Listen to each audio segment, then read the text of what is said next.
લોકો એવું કહેતા હોય કે કોઈ સરકારી વિભાગ જો ઝડપથી અને સારામાં સારું કામ કરે છે ને તો એ વ્હીકલ ટો કરવાનું. ફટાફટ તમે ગાડી જો 5 મિનિટ માટે પણ મૂકી છે ને તો ગાડી ઉપડી જશે. એ વાત સાચી ને? સાચી છે. ગુજરાત સરકારે 1988માં મોટર વ્હીકલ એક્ટ 127 મુજબ પોલીસને સત્તા આપેલી છે. કોઈ બી રોડ ઉપર વાહન અડચણરૂપ હોય તો એને હટાવવાની સત્તા પોલીસને આપેલી છે. સાહેબ, હું એકવાર રાઉન્ડ પર આવી શકું ને? આપણે તમે કઈ રીતે કામગીરી કરો છો તો મને આમાં બેસવા મળે? મળે ને, કેમ નહીં મળે? મળે ને.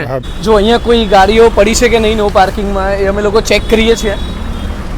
આગળ મારી જ ગાડી પડી છે. મરી ગયા. મારી જ ગાડી પડી છે આગળ. મારી જ ગાડી છે. લોક મારવા ભાઈ, લોક. શું લોક મારવામાં આવશે? અરે પણ સાહેબ, એ તો મારી જ ગાડી છે. આ તો મારી જ ગાડીને જો લોક મારવા માટે ગયા છે. આપ નો પાર્કિંગમાં ગાડી મૂકી છે એનો ફાઇન ભરવાનું છે. ફાઇન 500 છે. લોક વાગ્યું એનો 100 રૂપિયા છે. 600 રૂપિયા આપ ફાઇન ભરવાના હક. સાહેબ જવા દો ને, મેં અહીંયા તમારા જ વિડીયો શૂટ માટે ગાડી મૂકી હતી સાહેબ. બરાબર છે સાહેબ, પણ આ તો ભૂલ છે, દરેક માટે છે.